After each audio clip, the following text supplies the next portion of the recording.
Okay, so hi guys. So we'll start with DJ's topic of the movie on Discord of Shenyang, or maybe that's not how you say it, but and then we'll get to what was your name again, friend? Robert, I used to be like Robert. really active in the Sangha, and Okay. I've had some personal challenges the last several months. I've been kind of in my own Oh, little bubble, so I'm like getting yeah. back into it for the self-nurturing mode, Mm. returning to nurturing. That's kind of my Oh, yeah. feeling right That's now. Yeah, that's what we all do. It's a natural progression. yeah, We leave the Sangha for a couple months and come back.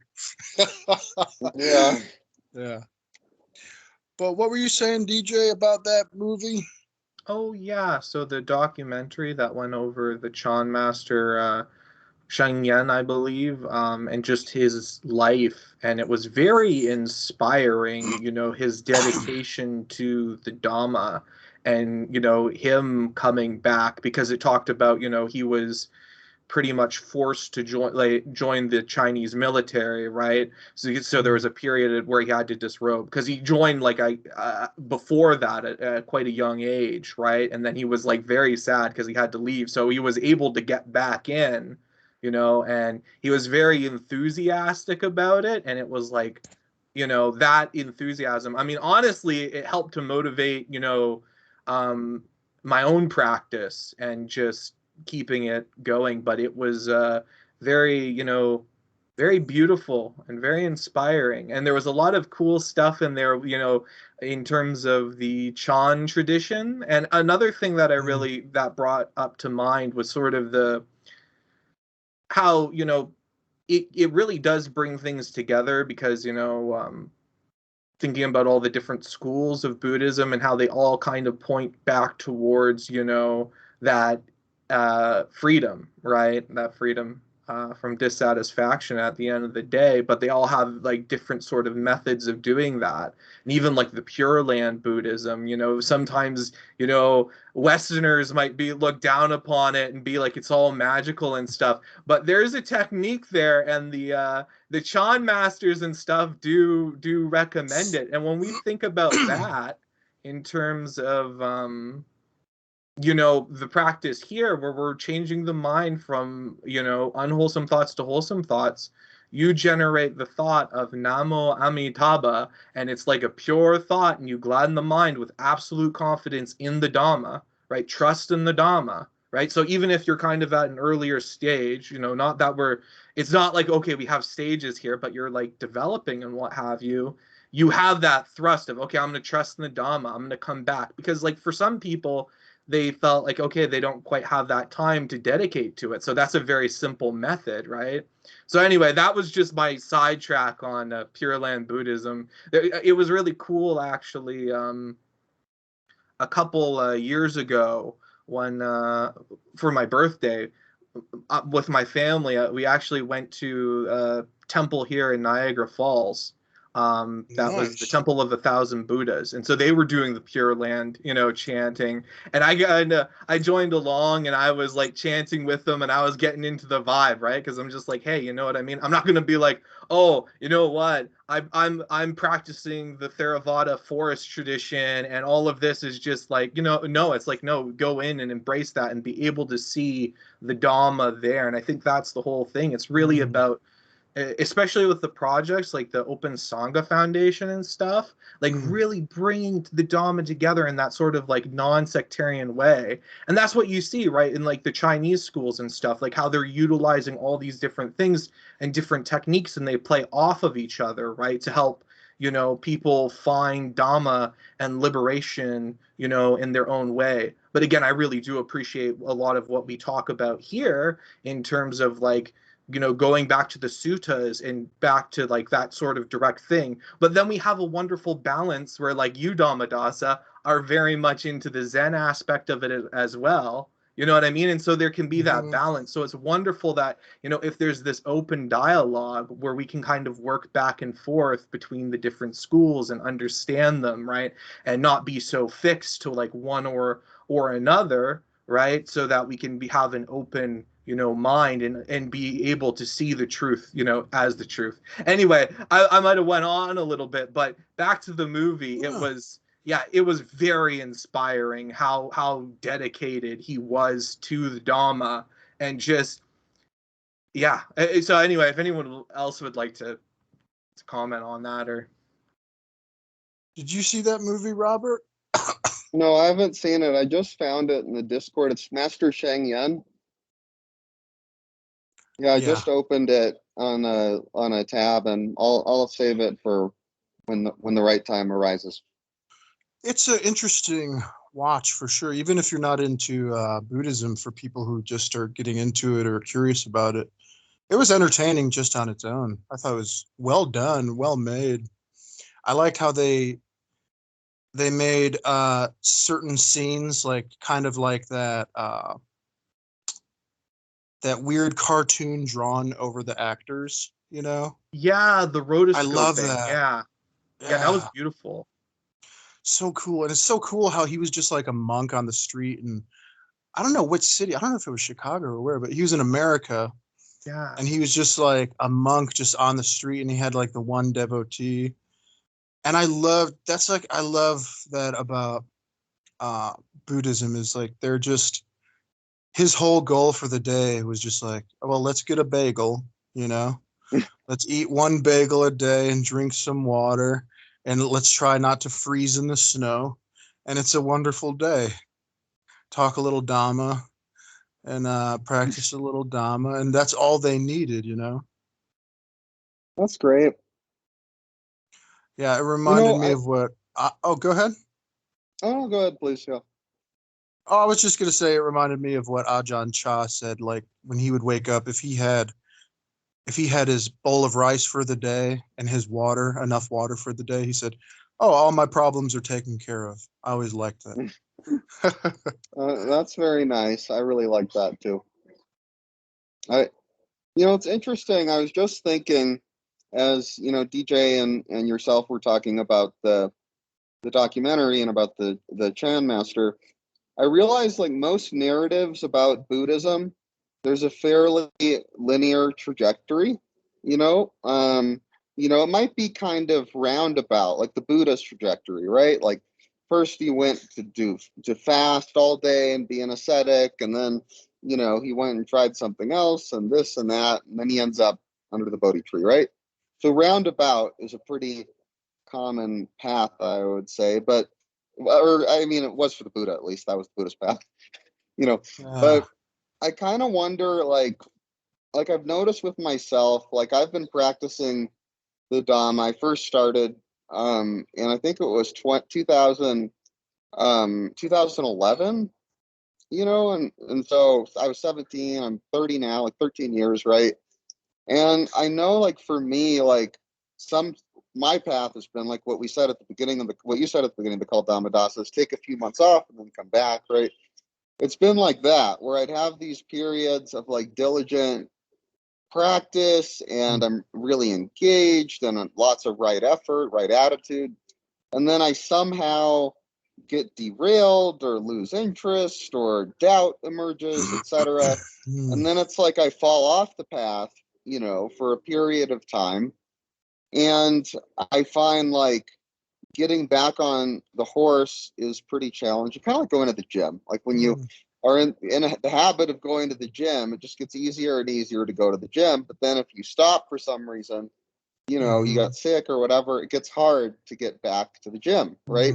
Same with the Dhamma. And I feel like so many of our like great Buddhist stories, whether it's like Thich Nhat Hanh or Ajahn Chah or Bhikkhu Buddhadasa or insert person here, famous monk, famous teacher, even Jack Kornfield, etc.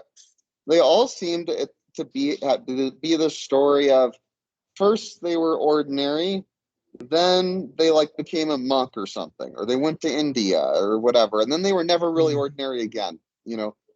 And I think I never really realized this until right now, but I think maybe like that type of story, and I would really like to watch the documentary, at least for me as someone that's kind of off the wagon, on the wagon, off the wagon, on the wagon. it's like a little demoralizing in a way. It's like, why can't I stay on the wagon? Why do these guys, why can they stay on the wagon for like 50 Yeah. years? And then for me, like, why did I not have that good karma, and what, I know it would be my fault, right?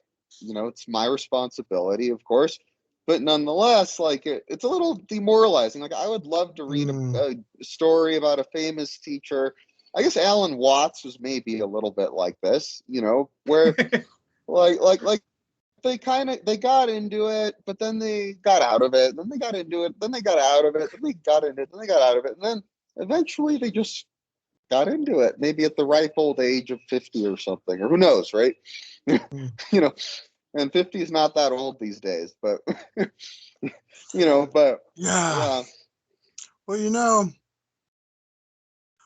ironically, it's not really something that you can even get in or out of. It's always there, the reality. And we happen to get on certain roads that allow us to clear off our glasses and see the road more clearly, if only for a moment. But it's always, the reality is always there. And how you were talking about, what is it you were talking about? I forget, the circular journey, so to speak. I Right. think sometimes in regards to that, sometimes what a lot of people, they don't see with the Buddha, his story himself, Siddhartha Gautama, that he did all the hard work for us already. He already went in the forest searching. He already left the family. He already starved himself and emaciated his body. And then out of that, he was born his natural wisdom that was already there, but he discovered that. So in a way, he did all the really dirty work for us. And then he set for us as a beautiful gift the Four Noble Truths, the Eightfold Path, and a nice, neat little clean package just for us. But sometimes when we over intellectualize the Buddhist journey, we look at him as an example, which is great. But oftentimes we feel mistakenly that we have to suffer as he suffered at the beginning. We have to go through the emaciation and the different types of different religions to get into and the different practices of meditation to get into. But I think it's helpful to keep in mind this trust in what he did discover, and that is the Four Noble Truths and the Eightfold Path. And if we stick to those two things, I think it will help greatly. I can't speak for you or anybody else, but for myself, if I keep it simple, stupid, it's much easier to remain on the path. And in truth, we never really end up leaving the path because we're all swimming in enlightenment. Our true nature is enlightenment. Our true nature is a calm mind, a calm body. It's our delusion that creates the separation. It's our delusion that creates more dukkha for ourselves. Sure. That makes a lot of sense. I mean, I think you're right that, given that the Dhamma is just kind of seeing things as they are, just very, pretty cut and dry, cheerful nihilism, what have you. Very cheerful. Yeah. It's a wonderful nihilism, right? You could even say that, or just a chill nihilism. That's kind of more. Yeah. What separates Buddhism from nihilism is the sila and the metta. Is everything is anicca, dukkha, anatta, whereas the nihilist might say everything's just meaningless. Maybe it's a type of way of saying that, but also we have the sila and the metta in there, in the Eightfold Path. We have the nurturing. We have the basic precepts also of just not killing, not lusting after, and it's not just sex, lusting after everything in the material world. So the nihilists are very much hedonists in disguise as nihilists, you know? Whereas the Buddhist is more like not really a materialist. And with that sila and metta, that's the whole package, you know? Because we have the compassion, we have the morals and the values. So people say, okay, you're a Buddhist, so then you just think everything's an anicca dukkha anatta, so fuck it, right? Do whatever you want. It's like, no, that's what the Buddha said actually causes dukkha. Yeah, that's wrong view. That's wrong view. That's why it's Right. so important to have that balance, right? And not to succumb to that wrong view, that nihilism, and to not be trapped by right view, which is all the rules, the rites, and the rituals, but to come back to the true view that is moral, the true view that, Yes. and it's a viewing, because we look and we discern right now and we investigate, you know, dukkha, nirodha, the Four Noble Truths. We can directly verify this within our experience, and the more we investigate this, the more we look into this, you know, the more we cultivate and develop, the more often this tree will bear fruit, right? Yeah. But the point is we recognize, well, it's just coming back to dropping the ignorant thirsting. But when we do that, we return back home to this, which is, you know, just that easy satisfaction or freedom from dissatisfaction. When you are free from dissatisfaction or suffering or stress, there is nothing you want in this world. But the point is we can still operate in our lives. I was talking to you a bit about this, Robert, right? But from that point, it allows us to be more moral, because we're not going to be swayed by our, you know, desires or what have you. We're going to be wise to them. And then we come at the world from a place of service, from a place of wanting to give back, you know, from a place of friendship, right? And so again, it's beautiful. It's actually, it's not like that kind of like like wrong view where it's just like, oh, nothing matters and all that stuff. Yes, there's a certain context where we can go that, and it can be helpful for like realizing, but that's the balance. That's sort of the beautiful thing, coming back to the Chan and the Zen, you know, kind of schools, right? Where they go back and forth between like the koans and all that stuff and penetrating into, you know, reality directly. And then they say, wash your bowl, eat your food, come back to what's happening now in a very basic way, right? And that's it's also not just that is an interesting phrase that he was saying. What was the exact phrase you were talking about? Like a happy nihilism, Robert? Cheerful nihilism. And another way of talking about it too, like what the Dalai Lama says is wise selfishness is like the path of the Dhamma, essentially. And wise selfishness. And what he means by that is like if one is acting in accordance with, you know, the Four Noble Truths and Eightfold Noble Path, etc., like one will naturally find themselves more calm, at peace, joyful, you know, free from dukkha, right? And that's why I say cheerful nihilism, because I think the word nihilism is kind of an extreme word. Yeah, like we kind of have an image in our mind of like a black void when we think of nihilism, but like what I'm talking about when it comes to cheerful nihilism is, you know, the Buddha never talked about God, you know, providing meaning for the universe or rebirth. Well, I mean, he did kind of talk about that. That's another topic. But I mean, he didn't talk about like there's some like grand moral architecture to the universe, whether it's God or it's just the spirit, the great spirit or something like that. And you need to satisfy and live in alignment with this. Like the Buddha sort of said, at least in my understanding, if you want to be happy, you know, and free from suffering, you know, or at least just free from suffering, which is another way of saying happy, right? you know, content, right?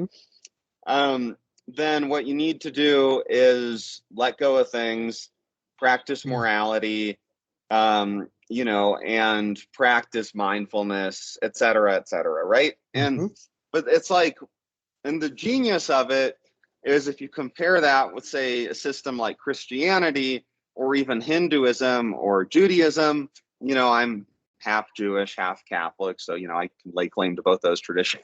Mhm. But like those traditions, are largely about appeasing some greater being, and um, and that's why there's these elements of shame involved.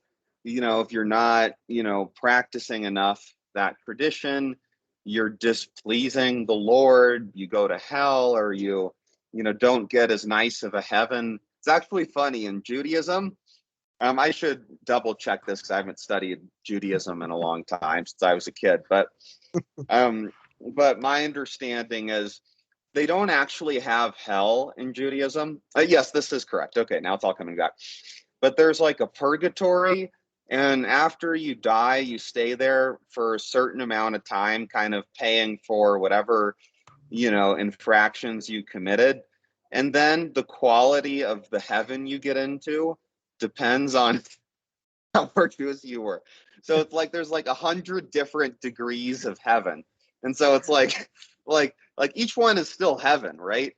But if Yeah. you're like a really great person, you get like the 100th percentile of heaven, and if you're just kind of okay, you're pretty good, you're overall good person, you're like 50th percentile. It's a lot nicer than the Christian worldview of, damned to burning in eternity, as sort of thing. Yeah. So it is more better than that, but there's still this element of you're judged, at the end time, after you die, etc. Right? And Buddhism is saying there's no one judging you. This is your life. Do you want to have suffering in your life or not to have suffering in your life? If you don't want it, here's the way. Check it for yourself. That's the famous line in the suttas, right? Investigate for yourself, right?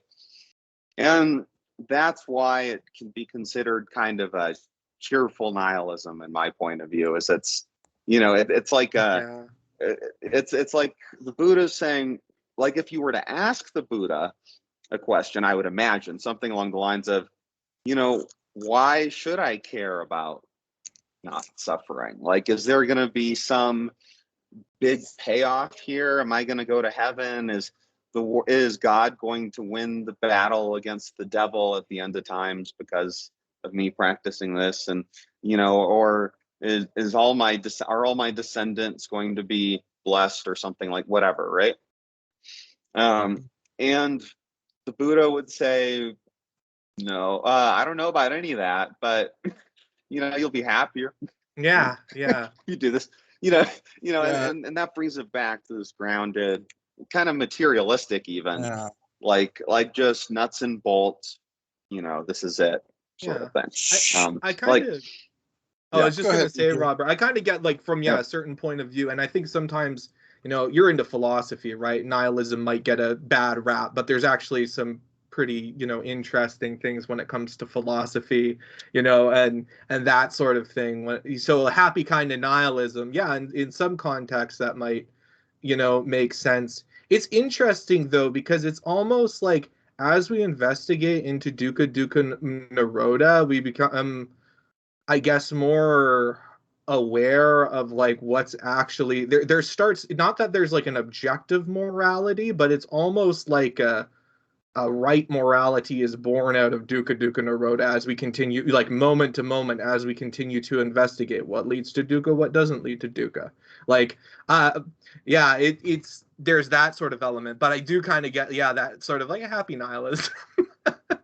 There's no sky daddy or something giving us moral laws on high, right? It's like, no, it's I mean, some of these religions, like I once took a course called God at university, and the professor gave us a different book every single week, on a totally unrelated topic, but it was somewhat related to it, like the Rwandan genocide, Freud, history of sexuality, all these different topics, right? There was one book there about native like religion in the very early founding of, like, before America was a country, like the 15th century, the 16th, century, like 1400s, 1500s, etc., right? And like a lot of the beliefs people had back then, it's similar to the Pentecostals today, actually, where it really was that spirits were everywhere, and you are engaged at all times in a battle for the fate of the universe between God and the devil. And that was like a very widespread belief, you know, and like if you sinned, like you were helping all the evil forces win this giant battle. You know, if you did good things, you were helping the forces of Christ. You know, it's like a Christian, very extreme form of Christianity back then that was really popular. Pentecostals believe the same stuff today, but no, and Buddhists are like, hey, just chill out. You know, there's no need to. You don't need any of this to find happiness. Yeah, And maybe you're right. You know, I don't know. I can't see those spirits, but maybe I just can't. You know, yeah, But I it's don't. more You of know, a, I just want to it's be more of happy. like You know. a practical psychology or a science. Yep. Yep. You know, and Totally. it's hard for Westerners to kind of disassociate from those early Christian or sometimes the Abrahamic religions, including the Judaism. It can be difficult to separate the two because, like Dhammarato always says, the Western mindset, and I agree with him, always running the race, always climbing the mountain. Yep. You know, Yep. we had the unconditional love when we were children, but what happens around the age of 7 or 8? The If we curious were thing, lucky. If we were yeah, lucky. if we were lucky, but generally speaking, Yeah. and then around 7 or 8, all of a sudden that unconditional love becomes very conditional. Do your Yep. homework, go to school, take out the trash, all this stuff. And then at 40 years old, you say, hey, I did all the hard work. I got all the degrees. Where's all my nurturing love? And it's no longer there. And Buddhism steps in and says, that's never going to happen unless you change your mind, unless you change those unwholesome thoughts to wholesome. And we're remembering to look in a balanced way throughout our day. Check in with yourself. Is there any dissatisfaction here? And it's subtle. You have to really look. You have to really be aware of the present moment. Is there dissatisfaction? If there is, and there usually is, we change it with our wholesome speech, both inner and outer, and the right effort. And we change it. And then we give ourselves that nurturing care and love that we all want so badly as children and say, yes, you did good. You did change the dukkha into sukha. And then we build the piti, the wow factor of, yes, I can do this. And then we build the confidence. And that confidence, over time, over a short period of time, we build momentum. And then it becomes an easy method, the Buddha's method for changing the dukkha into sukha. And when you say the wise the wise selfishness, I like that. I like that phrase a lot because it's going above and beyond the materialistic selfishness. It a certain type of person is required to go all the way with the selfishness, and it transcends that mundane selfishness into another realm of, I don't want the temporary sense pleasure. It's just the other tail end of the same dukkha snake. I want the real pleasure. I want the real sukha.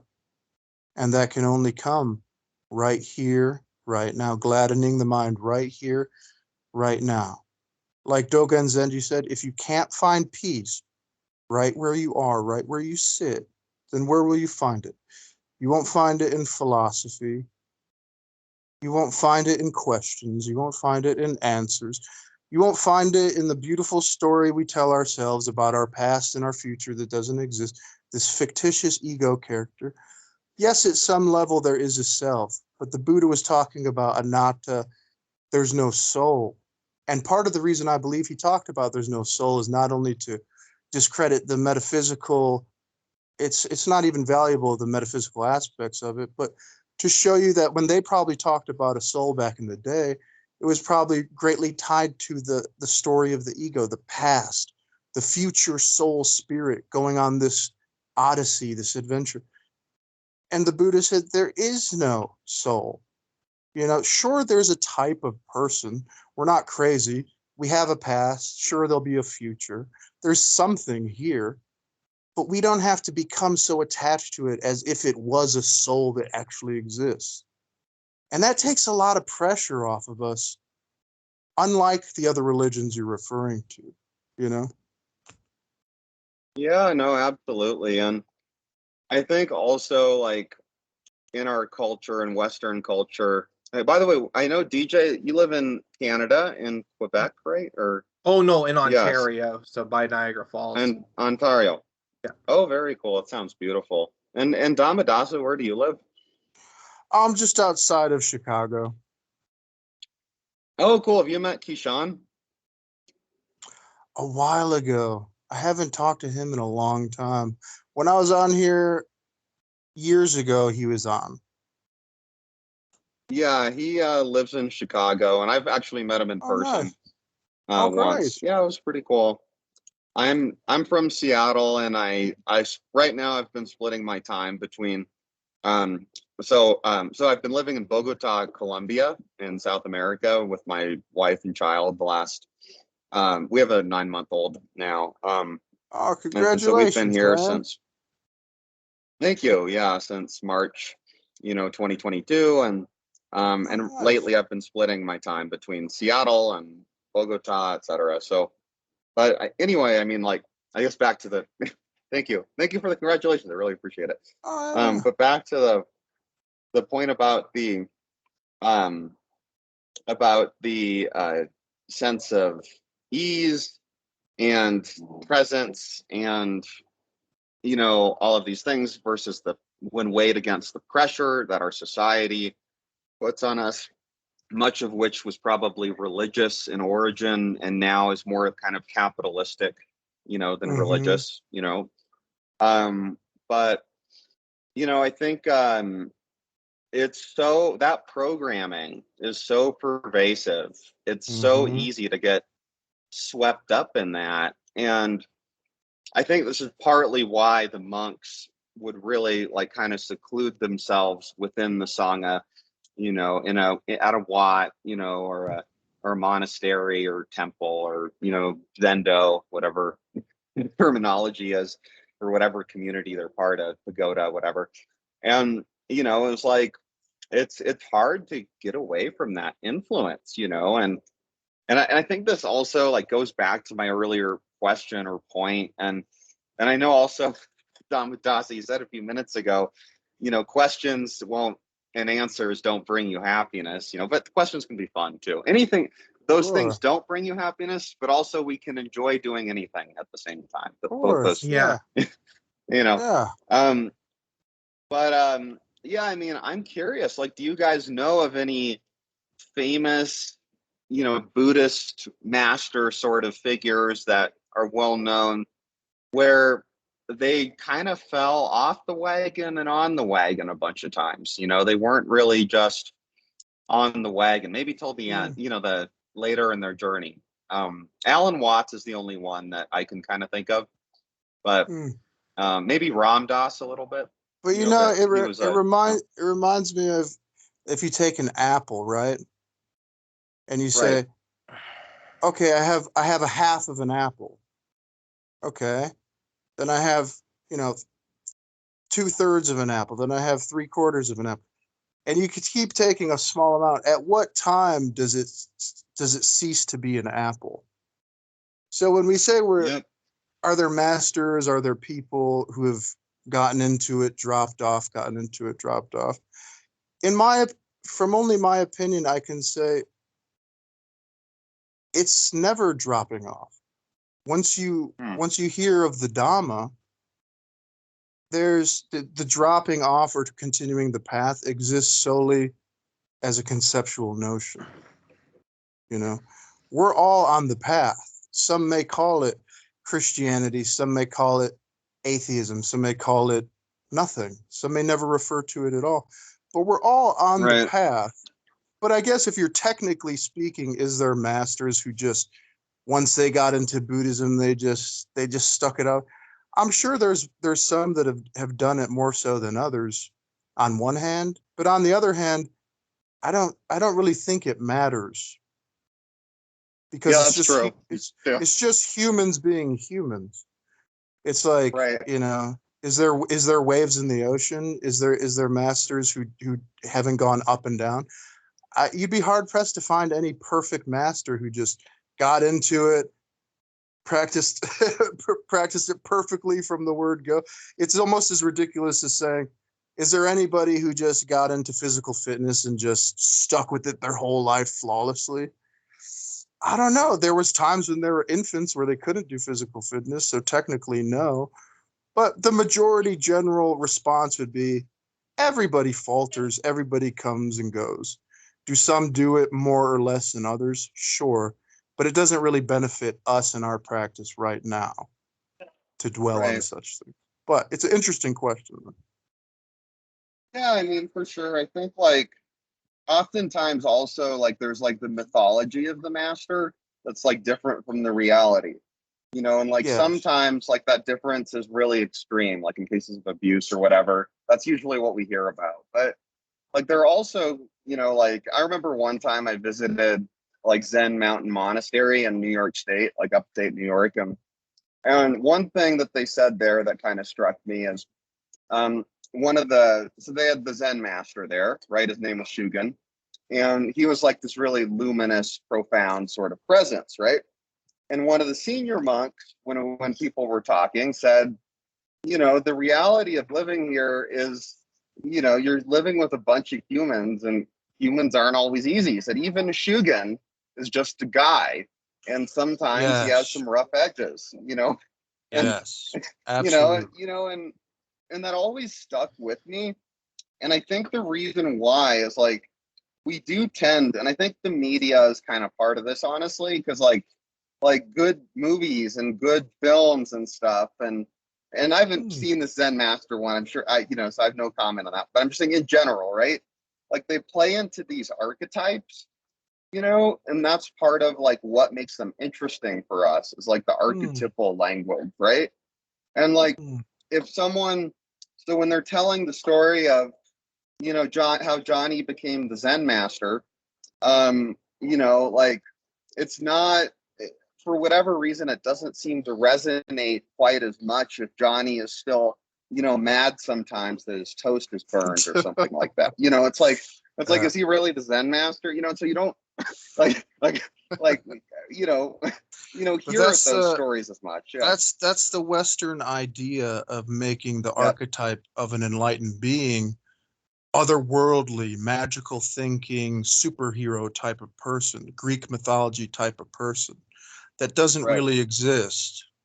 That's childish foolishness to think of a man with rainbows coming out of his eyes, because even the Buddha, who would be the exact archetype that we're talking about, the perfect master, if there ever was one, said himself, or at least his students claim from the Pali Canon, that even on his deathbed, he still dealt with a little bit of dukkha coming his way, but the only difference between him and the ignorant student would be that he was able to recognize that dukkha as it arose and change it in the moment and say, aha, I see you, Mara. Right. Whether Mara was in the form of stomach pain or lust or whatever, he was able to see it and change it. So the Buddha was very much a man.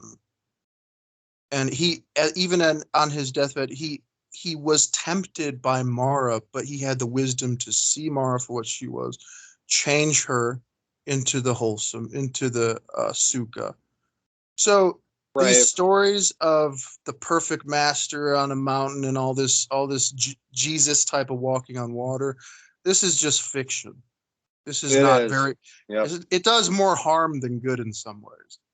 No, totally. I think like this is one reason like I think Daniel Ingram has been quite popular, even though like he doesn't like do ads or anything. He doesn't have an ad campaign, but I think he's still, through word of mouth, a lot of people like him. And I think the reason why is because he talks about the dark night of the soul, right? Now that terminology doesn't really apply to Buddhism, of course, but the whole idea of saying, hey, like we all fall off the path sometimes. Like he really kind of harps on that. And, most teachers kind of gloss over that a little bit, and I think that, I don't know, at least for me, I think that was maybe one reason I found it interesting to like listen to podcasts with Daniel Ingram or read his stuff. And I never practiced Mahasi style. Actually, I did in Thailand, but that was kind of different from what he was doing, but Mhm. or what he was promoting. But kinda, I mean, a lot of similarities, but some differences.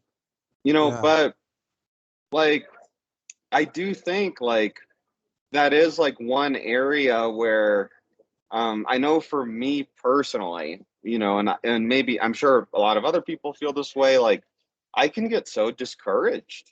It's like I'm Sure. off like I fall off the path, and I've been off the path for months. This last several months I've been going through a hard time, and personal life, family issues, etc. And and I'm like, wow, I feel like Mm. such a dummy, and it's like, you know, why am I, this is the Yeah. time I need the Dhamma the most, and here I Yeah. am beating myself up over, not being able to, you know, successfully navigate my Yeah. personal crisis I'm in. And Look at your it's, s- yeah, look at your speech just now, right? You said, "Oh, I feel like such a dummy." No, don't say that. It's going to become true if you say that. You have to learn to speak in such a way that you say, "My body was just doing human stuff. It was going up, right, it was going down." And part of the reason that that guy you mentioned resonates with you from what it sounds like is because he was okay with humans being humans, acting like humans, exactly, not being, "Oh, I'm just this perfect master. Here we go. And then when I mess up, I'm in a world of depression because I thought I was this perfect." No, the perfect right, master messes up all the time. He just doesn't take it as a right. big deal, and he learns from his mistakes and never mind, start again. Right. And I think like in Theravada Buddhism, which is what Dhammarato teaches, like it's that's the original teaching, like the other teachings, like they kind of like Tibetan has that core, but it has all this other stuff too, right? About Bodhisattva, etc. Zen is quite similar, but talks about things in a very different sort of a way, right? But it's quite similar. Like the different traditions are all kind of different dressings for the same stuff, right? At the end of the day. But like I know with Theravada, this original flavor of Buddhism, like the very first form was a monastic religion, right? Hmm. Like this was not for, everyone. This is for people that, as Dhammarato would have said, like are noble, right? Like they really want to clear up suffering, right? They're really just done with dukkha, right? And that's who this is for. So like you look at like the Vinaya, right? Like the monastic code, and there's like 200 and something different laws. By the way, in Judaism, there's also something like that, 200 and something different Hmm. rules. Mitzvahs, they're actually, it's a little more positive actually. It's 200 and something mitzvahs like a good deed, so Hmm. 200 and something good deeds you can do. But anyway, and so and I think like that original form, of Buddhism, which I think all three of us and everyone in this group have gained value from, and is a beautiful tradition that has so much wisdom that can help everyone. I think, at least for me, and my perception sometimes, is that, the bar is high to be noble, and it's like there's 200 and Hmm. some, this is for the monks, and like if you're a Hmm. layman, it's like, Uh, well, if you Oh, want to you're be less. lay, it's extremely easy, yeah, and even yeah, Theravada, Hmm. it may seem like, oh, this is the purest, this is the most, but their culture got soaked within the Buddhist teaching as well, with their ghosts and rebirth yeah, and the yep, mundane teaching. It's yep, still soaked in some of their watts in some places. And that's why Buddhadasa at the time was considered a kind of controversial figure, because right, he brought that Theravada that you say is the most pure form of Buddhism. He actually brought it more from the mundane aspect into the supra mundane. And that's also why he appreciated Zen as well, and esoteric forms of Christianity like Tolstoyan Christianity, because they were more in line with the Buddha's original teaching. So Theravada, it's in Thailand at least, is not immune to that cultural influence whatsoever.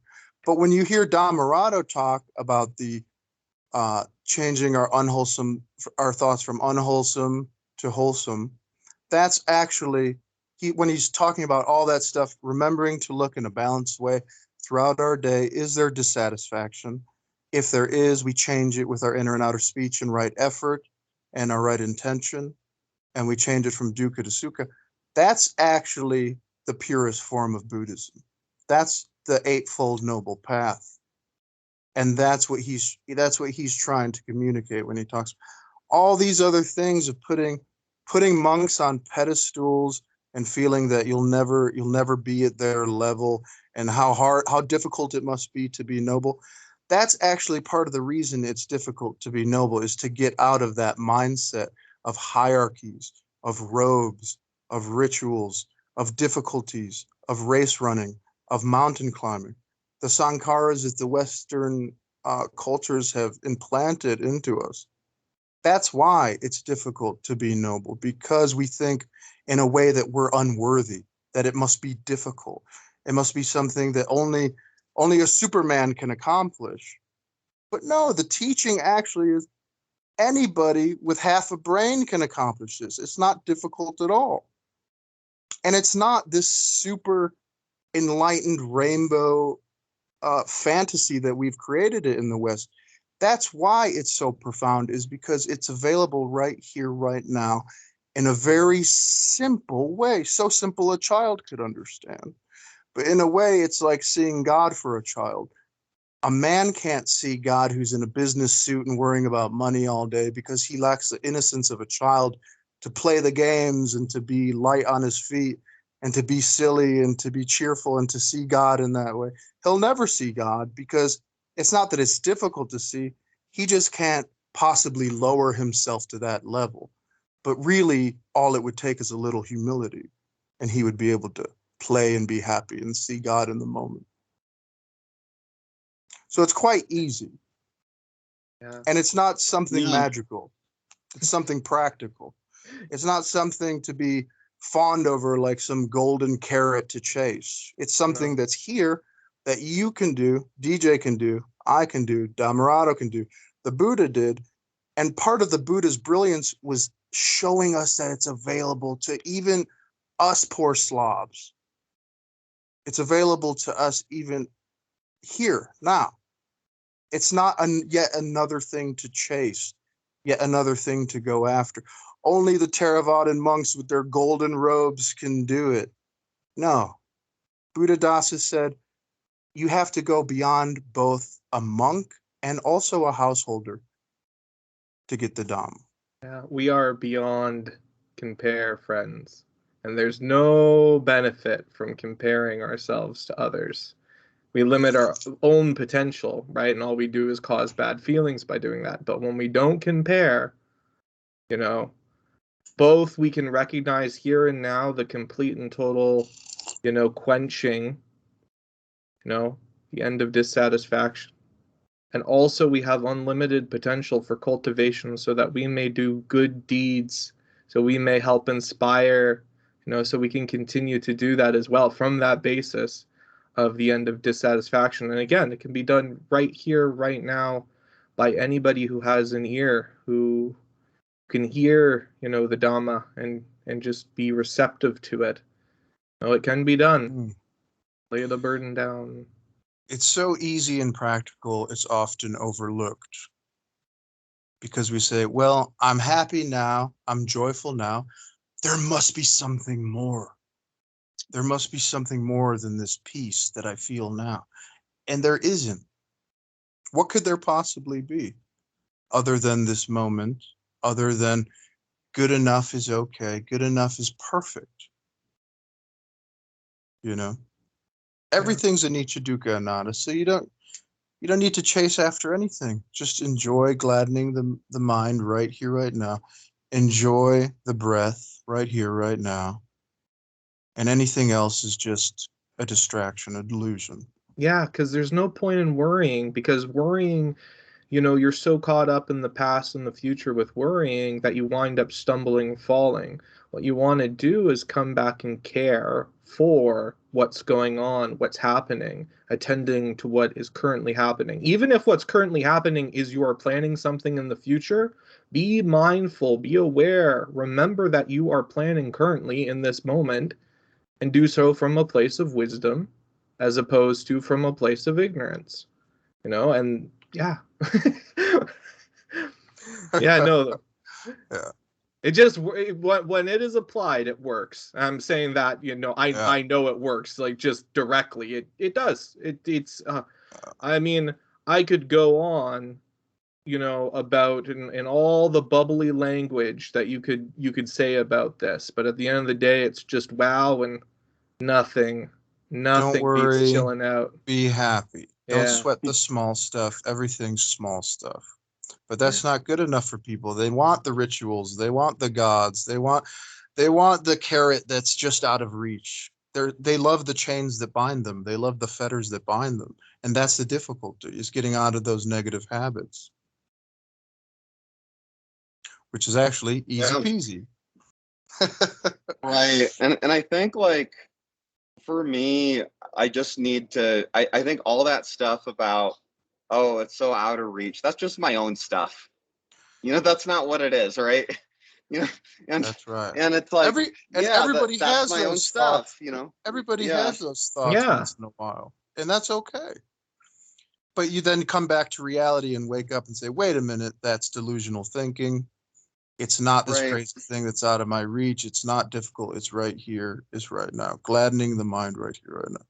That's what I love with the nurture, right? Or I find it to be of great value, is to, you know, come back to that. Congratulations. When you notice the mind going into the unwholesome, congratulate. Notice that it is of benefit to notice that, because it's changed. Once you've noticed that, you say, oh, wait a minute, the unwholesome, it's, you know, dangerous. It's not for my benefit. So you can easily discard it and give it up, and congratulate yourself for the process. So when you notice all of your, you know, sankaras, so all of your, you know, traumas, all of your habitual tendencies, all this stuff, all your baggage, you can be happy, you can see it, and now, rather than, you know, holding it in, you know, you actually are cleaning it out. Like, people will be like, oh, well, this is like repression. It's like, no, this actually allows you to burn through your traumas with this illuminating light of wisdom that will just tear through them. And if you are practicing Dhamma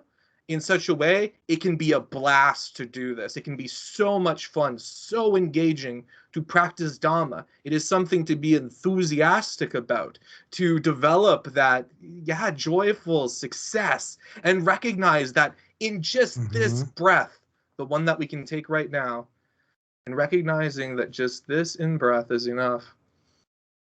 As we exhale, we can recognize that it is complete and total success. It is a higher success than climbing any mountain in the world. Any high feat you could get from a worldly pleasure, this tramples it. It destroys it. It is better than it. It is better than any conceptual thing you could come up with. Just chilling out, nothing beats chilling out. Nothing in this world beats chilling out. You know, nothing beats nirvana, nibbana, blowing out. Anyway, and like I was telling, I would say something to, I would maybe a little modification, which is all those things are fine too. It's not a, you know. No, that's true. Like, all that's fine. You know, like, that's fine. Taking your breath's fine. It's all the same, right? Yes. You know, that's kind of the idea. And I know, like, for me recently, and I was talking with DJ about this a bit earlier, like since I became a father, like, I've felt like enormous pressure, you know, and this has pushed me off the path, honestly. And it's funny because it's the time I need it the most, you know. But it's like, I've gotten so caught up in the pressures of being a father, you know, providing for the family, being a husband, And then also my dad had a big health event in July. And so I've been like trying to help him too. That's another thing. And then my life is in these two continents basically, and that adds complications.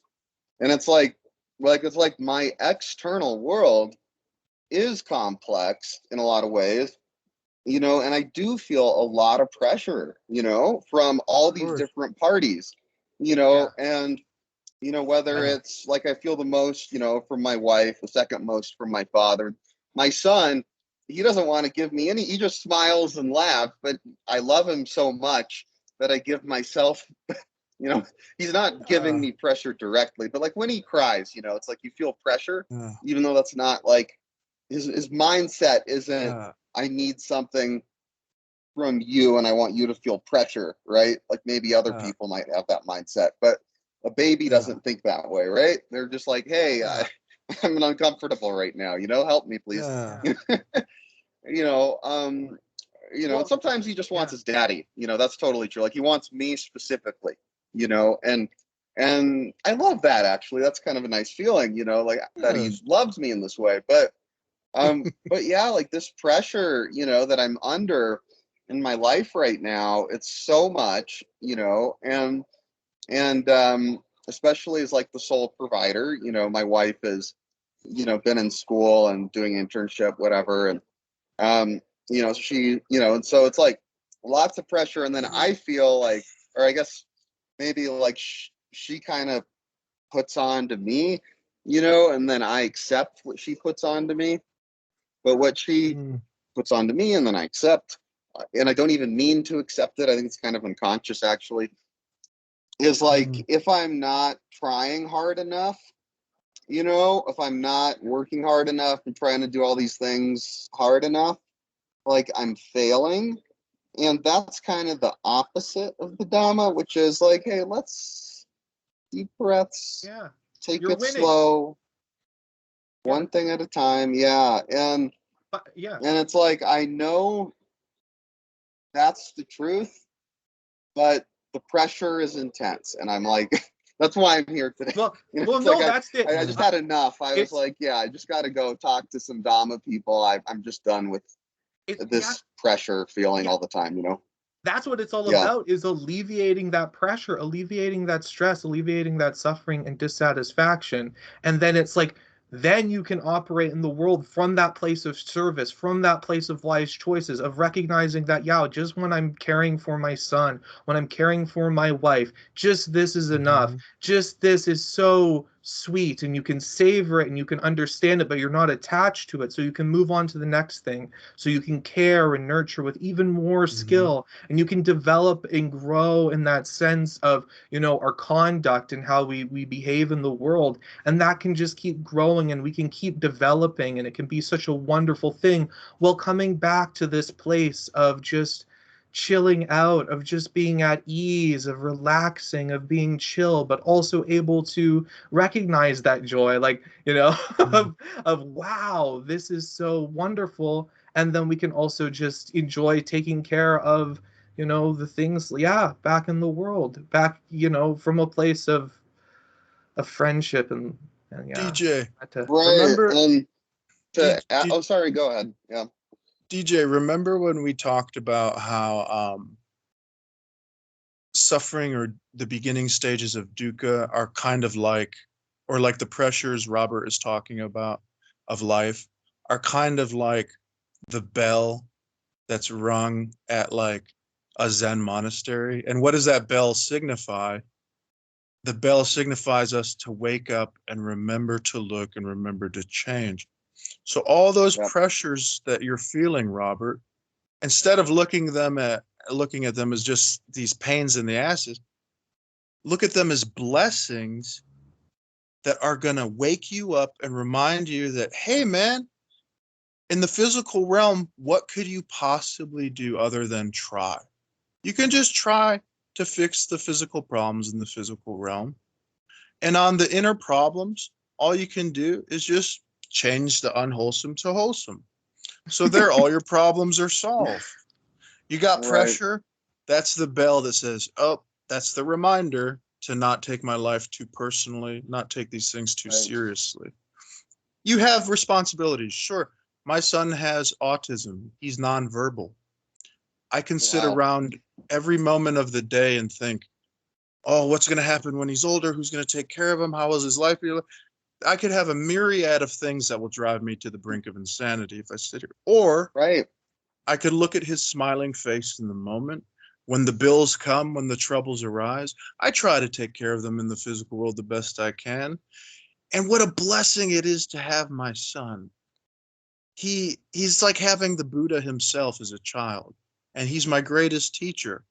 And all the pressures that he brings along to me are actually blessings. But it's all a matter of changing the way we're perceiving these things with our inner speech, our right effort. If you have these pressures come again, embrace them as friends. And then say, this is a natural part of life. I'm not the only person on earth with these pressures. Everybody's got pressures. Everybody's got problems. You can handle it. You can do this. Right. You can do it. Thank You you. have that confidence. And I'm sure you can do it. You seem intelligent. You seem capable. And this is the speech you need to tell yourself when these pressures arise. Hey, how old are you? You said you were 30 something? Just 30. Hey, you 30. made it. You made it so far, right? You're 30 Yeah. years old. You've done it so far. And I'm sure you'll be able to do another 10 years, another 10 years after that, just like our parents did, just like everybody else did, especially if you have a Sangha, especially if you have the Buddha on your side, which not many people choose to do. But not Right. only are you dealing with these pressures of life, you have this whole Sangha on your side. You have the whole Dhamma within you to help you along your way. And not just help you, not just to survive, but also to thrive in this environment, not just to carry on in this environment, but to joyfully carry on in this environment. It is possible. I do it Right. every day with my son and his nonverbal autism. DJ does it in his life with all the pressures that he has to deal with. And I'm sure you'll be able to do the same thing. And it will get tough sometimes, but never mind, start again, you know? Absolutely. I have a question also for you. And I think you can probably relate given your son. So like one of my, big issue, well, I'd say probably my biggest issue lately, has really been like the way my just my wife, I'll just put it in that way, and her kind of way of treating me, right? So where she just often really focuses on the negative a lot.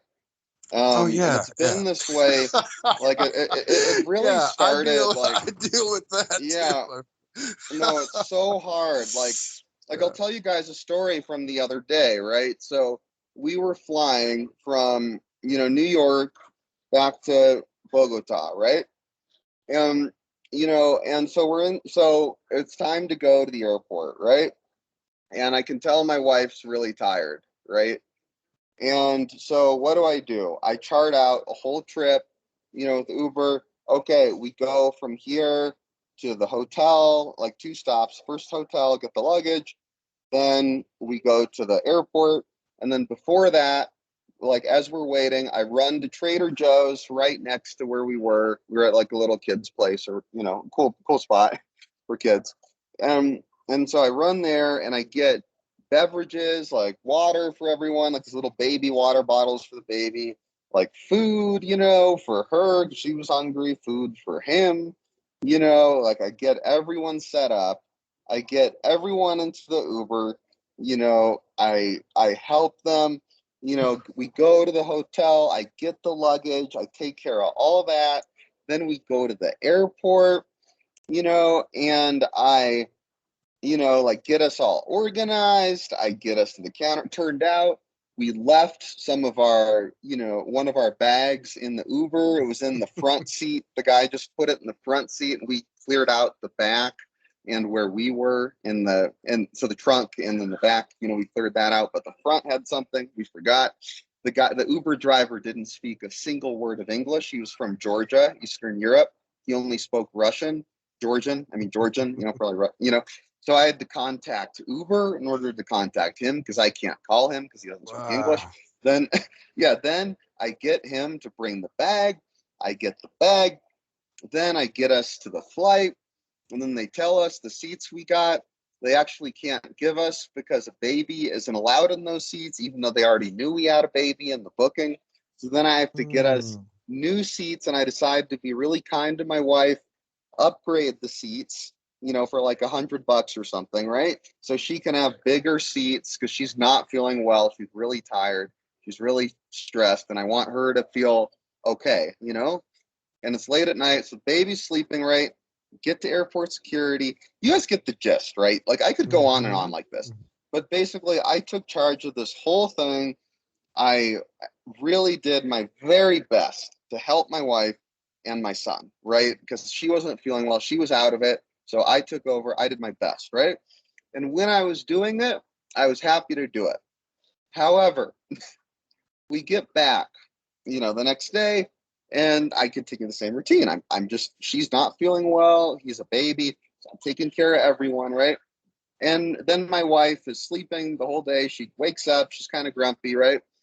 And she just starts complaining. And she's like, I can't believe that when we were at the airport, they were calling our names and you were on the phone and didn't hear it. Like, how incapable are you? Like, that's so incapable. And I'm like, excuse me?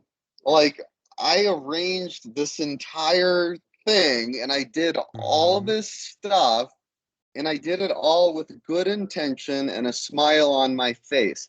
I didn't have the feeling, maybe subconsciously a little bit, but consciously, I wasn't thinking, oh, I'm going to do this so my wife doesn't nag me. I was doing it because I love them. That was my main feeling. Maybe there's a tiny bit of, make wife happy so she's not upset. But there's a little bit of that there. But the primary feeling when I was doing it was kind of like a joyful helping, et cetera.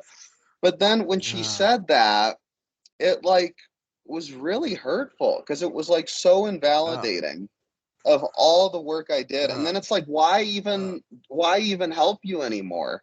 She's your best teacher. She's your best Zen master. Because what you're describing is the story of Milarepa. Narpa, the translator, had him built this giant tower out of stone. And as soon as he was done, his teacher said, Milarepa, can you take down that whole tower? I don't like the stones at the bottom. We have to use different stones. Okay, teacher. Built the whole tower again. Took him days. Okay, teacher, I built the tower. I don't like it. 30, 40 times he did this. And you could see this tower in, I think in Nepal. They still have this. But that's not a rare story amongst the Buddhist community. All these teachers, they give you something and they take it away. Just at your moment of happiness, they hit you with a stick on the head. Because they're teaching you you're relying too much on outer circumstances, you're relying too much on anicca, dukkha, anatta to fulfill your void to make you happy. Anicca, dukkha, anatta will never make you happy. Right. You need to be the sukha. You need to change the dukkha into sukha. Not building the tower is going to do that. Not fixing everything for your family perfectly is not going to do that.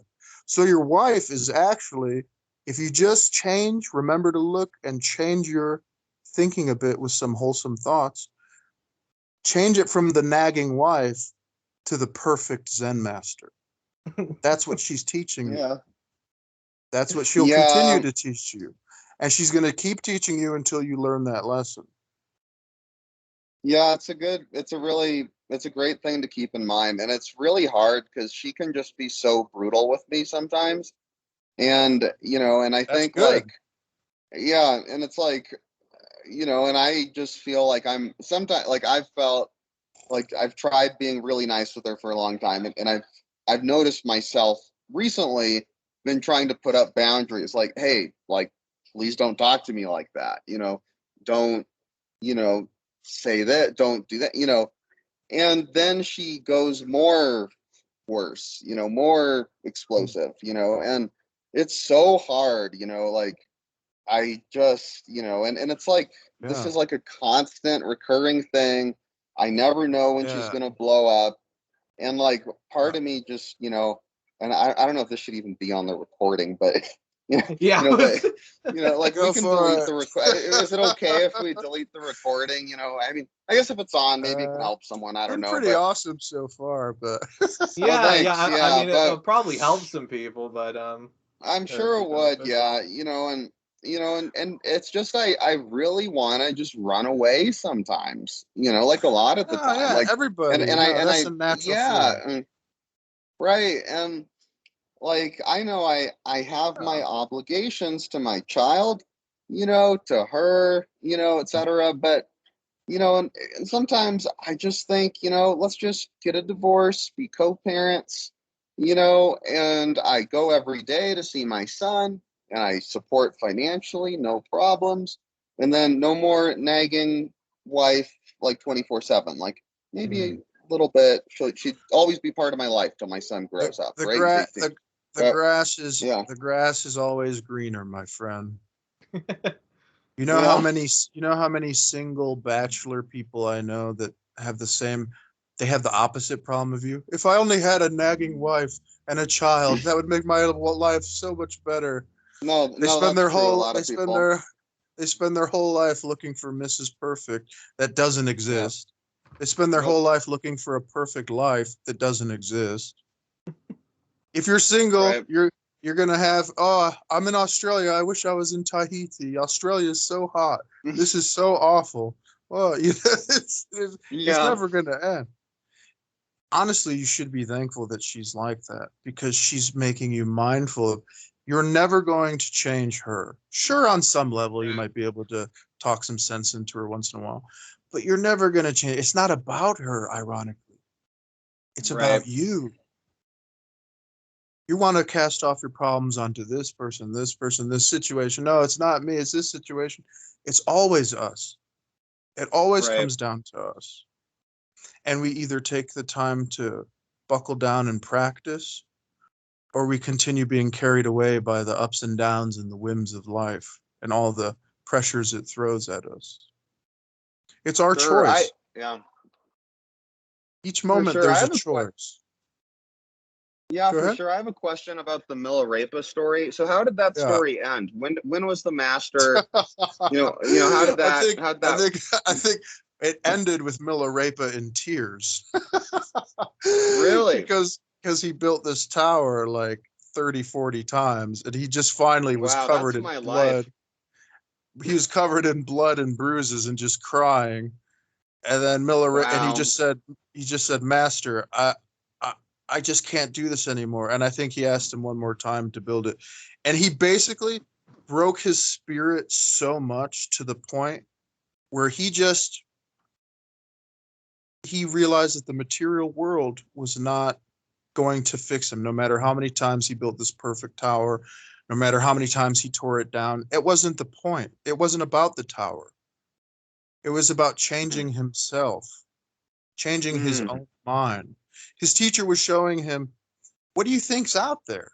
There's just this. What, are you going to build a tower and the rainbows are going to come and give you enlightenment? No, there's just this. Everybody has their own Milarepa tower in their life. It could be a very aggressive Zen master. It could be a wife. It could be a bill they have to pay. It could be a boss at their job. And you think, I'll go to a monastery and that will take care of everything. Then you have an abbot there who's up your ass, or the boredom will just drive you insane. And then all of a sudden you want to leave and go to another Wat. For what? It's just going to be, wherever we go, we have to take our mind with us. That's the point. Whoever's our teacher, whatever environment we're in, our mind is going to be right there with us. So we either change this, but if you spend your lifetime trying to change life, make it how you want to make it, it's a fool's battle. You're not going to work. It's not going to work. That's what I've been trying to do. The whole, last 9 months, since my, that whole story you told us of the whole airport story. Never once did you mention in the story You know, and when we got on the plane, I thought to myself, I'm really glad that I have two legs to walk through all these airports. I'm No, really I glad. didn't. No, no. When I got on I'm the really plane, glad that my child is healthy and not on a heart monitor right now. I'm really glad yeah, that my wife is so beautiful and not hideously ugly. I'm really glad that the sun is shining and I'm breathing fresh air and not breathing in toxic fumes. There's a myriad of things to be grateful for, Yeah. That's but like right. we don't see it. We only see this negative because of our sankharas, these bad Right. habits, these bad karmas. And these negative karmas produce negative results. Yeah, These you're bad you're totally habits right, man. produce Yeah. bad results. But the good No, you're habits, they'll build momentum and they'll produce good results. And your life will become easier. Your wife will become more even appealing than she already is. Your child, it's such a pleasure to raise a child. it is. Never, No, it's there's really a nobody, great like time. Yeah. Jordan Peterson said, there's nobody on earth you'll ever meet that will want to be friends with you as much as your child, that will Oh, respect you and look up to you as much as your child. Whatever no, you that's so say, true. That almost they'll makes me fall want to on every cry. Yeah. word. Yeah. And this is a Yeah. great thing to be thankful for. And you can Yeah. use it anytime you wish, here and now. And one day you're going to be an old man, and because you didn't leave your family, because you actually learned to calm your own mind, you're going to have a man there standing there looking at you like you're God, and that's your son. That's great. I mean, honestly, Yeah. I teared up a little bit. Like it made me think about like this morning.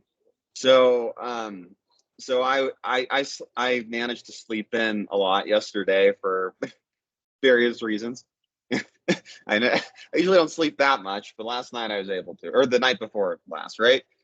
And so because of that, I was up all night last night. I was planning on going to bed. Turned out the dog diarrhea all over the bathroom. So when I was going to go to bed, I spent an hour and a half cleaning all that up, right? Then, uh, everybody starts getting, my wife and son start getting up, and we have a nanny that comes to help and stuff, right? And she's there, and everyone's just start gearing up, and I, have my energy drinks and stuff, and like, okay, let's keep going. Not gonna go now, right? And my son is sitting there, and so first my son got up to go, and he's with the nanny, right? And he's in his little high chair, and she's feeding him, and I was like on the couch. I'm on the couch here, the high chair's here, or like this, and she's feeding him, right? And I'm like playing my video game, and I'm also looking at him, and I'm talking to him and stuff. I'm going back and forth, and he's just looking at me with this big smile, like he just, really wanted me. He just really wanted to talk, engage with me, and talk with me, and it's just great. And Yeah. like, The kingdom of yeah, heaven is yeah, yours, it's man. no, it's just great. And honestly, like when he was done eating, right? Like, the nanny's kind of with him, right? And I'm like, no, enough with the nanny. I'm gonna spend time with my son right now, right? Like enough of, you know, don't take time from me with my son. I didn't say, I'm just kind of thinking that a little bit, right? I go over and I just, pick him, and like he's crying with her, and then I pick him up and he's happy. And that has happened so many times. Like my wife's aunt Yes. was over. He's crying with her, and then daddy shows up and he's Of happy. course. Of He's course. calm, and Yeah. it's such a great feeling. I've It's never felt that wonderful. before. I'm almost Yeah, 40. and I'm almost 40 years old. I'm 39, and I could still remember the feeling of being a tiny kid and having my dad lift me up and hug me. And it's like, it's all you need in life is love.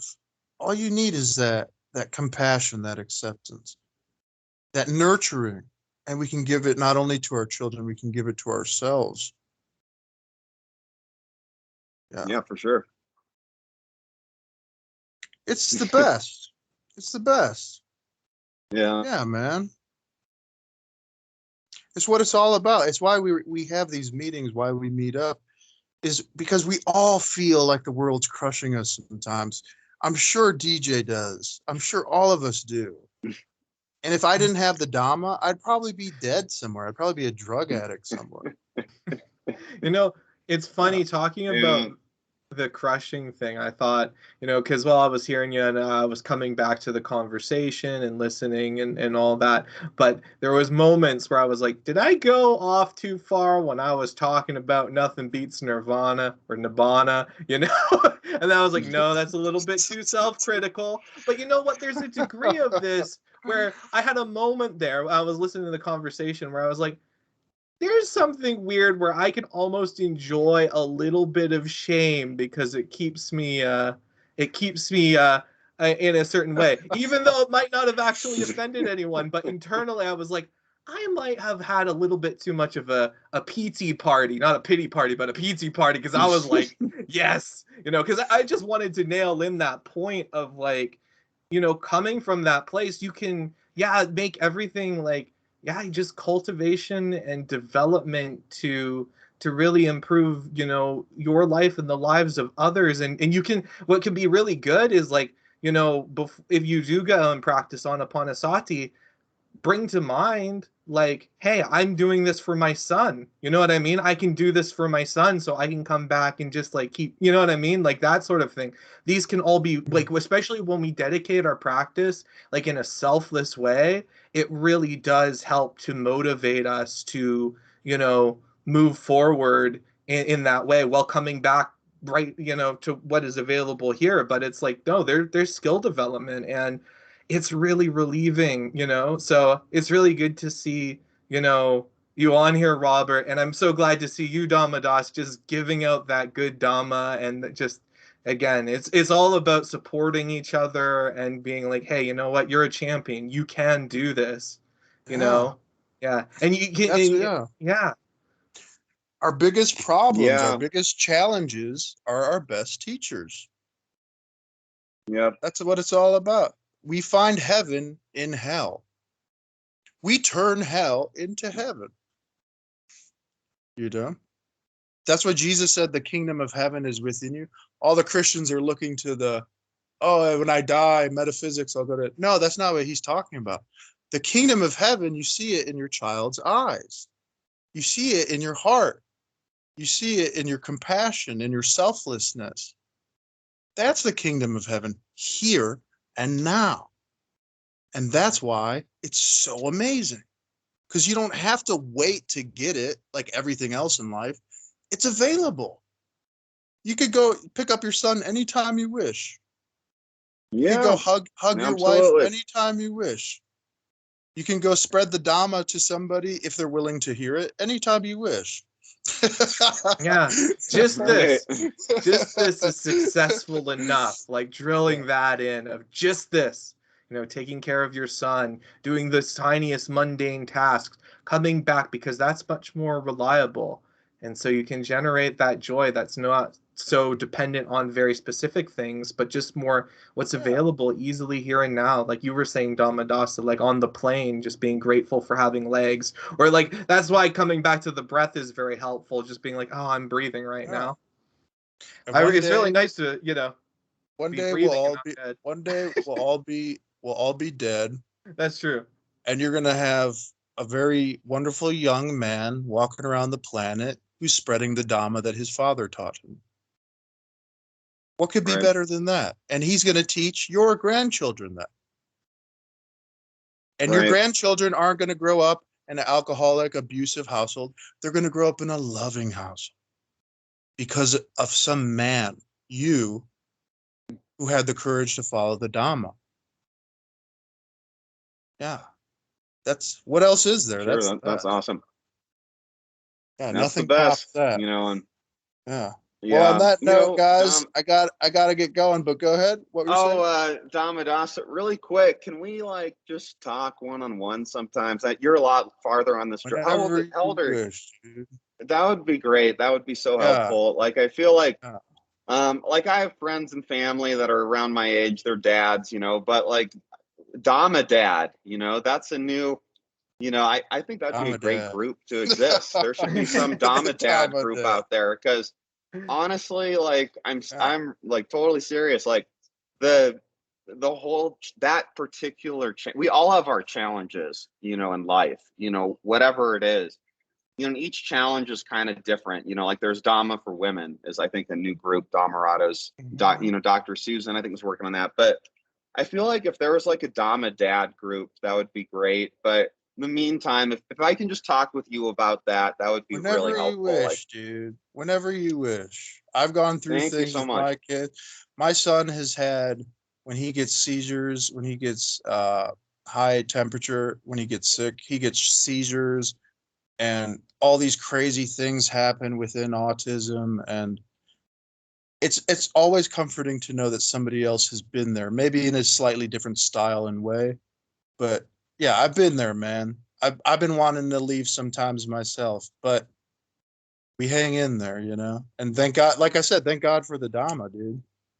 Yeah, no, Yeah. for sure. I mean, honestly, like I would say like one reason I have hung in there as long as I have is the Sila. That's been my main Yes. thing. Like I even said this to Dhammarato like last week or something. I sent him a little message, because I've been really in this turtle mode. I've been in this really self-protective mode while I've been going through this whole thing with my wife, with my dad, his health issue, which is requiring me to travel a lot, which is hard on her, hard on my son, it's my son, etc. But I can't just let him die.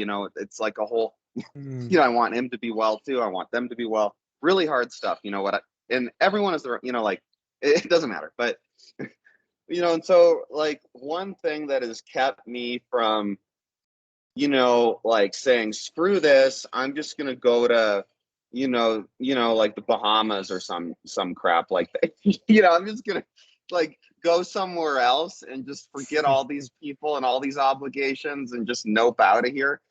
Like, is the Sila, Yeah. like, and that Sila of like, we got to stay moral, keep with our obligations.